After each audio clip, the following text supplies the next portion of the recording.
Hello, I'm Stephen Gold, the author of The Return of Breaking Law, the book What I Wrote. And if you're watching this, the landlord of your home or their managing agents are probably the authors of a stonking service charge demand against you. Well, I'm not looking at how to tackle service charge disputes with councils and housing associations, but with private landlords, big ones, small ones, uppy ones, companies and individuals. And we're here in the territory of charges the lease says you have to pay. Not only services, cleaning, gardening, porter with a peat cap, but for repairs, maintenance, improvements, insurance, and the landlord's so-called management costs, an amount you have to pay but hasn't been fixed in advance in the lease. The landlord shouldn't reach a figure for you to pay on a whim or by reference to the landing point of a pin or a dart. Firstly, the service charged up must be payable under the lease, and so check the wording of the lease. If the service isn't caught by that wording and you didn't agree in advance to it being incurred, then you don't have to pay for it. Then three other points. The charge must have been reasonably incurred. The service or work involved must have been up to a reasonable standard, and the amount charged up must have been reasonable. That's all in the Landlord and Tenant Act of 1985. If it was crazy to have done the work, if it was done badly, or if the landlord has been charged through the nose, you've got a legitimate challenge. But how do you and your co-tenants, it's better to hunt in packs, but you can be the sole protester if you like, how do you make the challenge? Well, you write to the landlord or the managing agents. They, of course, tell you that they're right and the best in town and help old ladies and painters and decorators across the road. You're wrong, and if you don't pay up, they get your building society to pay under threat of forfeiture of your lease, or sue you in the county court. And what then do you do? Well, after a bad night, you can contact your building society and tell them that under no circumstances should they settle a charge and add it to your accounts because it is monstrous and that you're challenging it. The preferable course then is to pay what you say is the right and reasonable amount and apply to a tribunal to settle a dispute about the difference in issue. That's the first tier property tribunal, bracket residential property, close brackets, in England, or the leasehold valuation tribunal in Wales.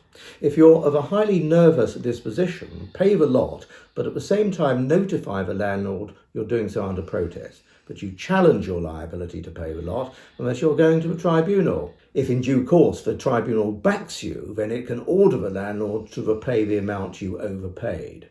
If you haven't done any of that and you're taken to the county court by the landlord, if no more than £10,000 is involved, it'll be a small claim, you should ask the court to transfer the case to the tribunal. In 999,099 cases, it will be only too delighted to do so.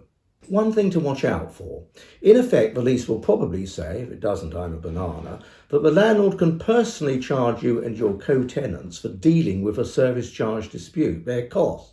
If the landlord takes in lawyers, that could mean heavy dough. And win or lose, where the lease does say this, that will take priority over a rule that in both the county court small claim and in the tribunal, the loser generally has protection against a cost bill unless they've acted unreasonably. There is a way round this. It's an order under Section 20C of the 1985 Landlord and Tenant Act, which prevents the landlord from adding their costs and expenses to the service charge.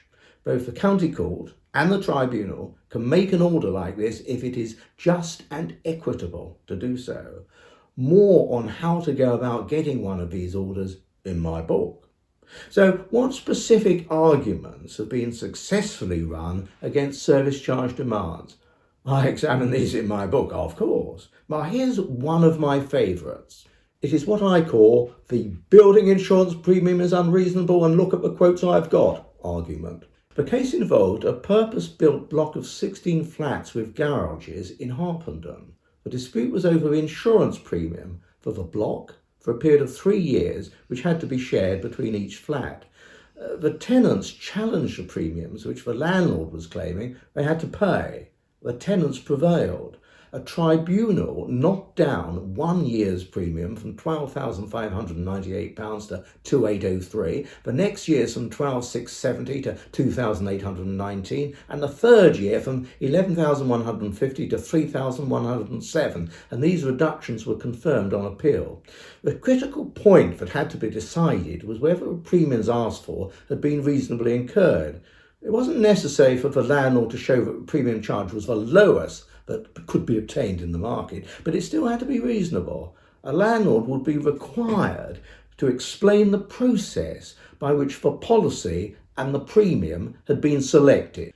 Tenants could, as happened in this case, put before the tribunal quotes they had been able to obtain from elsewhere, although they would have to show that the policies were comparable.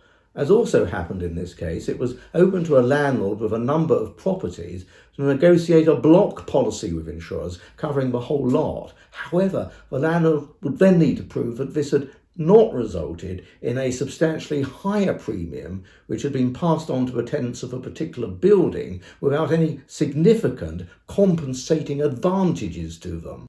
There are loads of other arguments in the book which can be used against landlords. For example, the spending that amount of dosh in the light of the sort of folk who live in our blocks is balmy argument.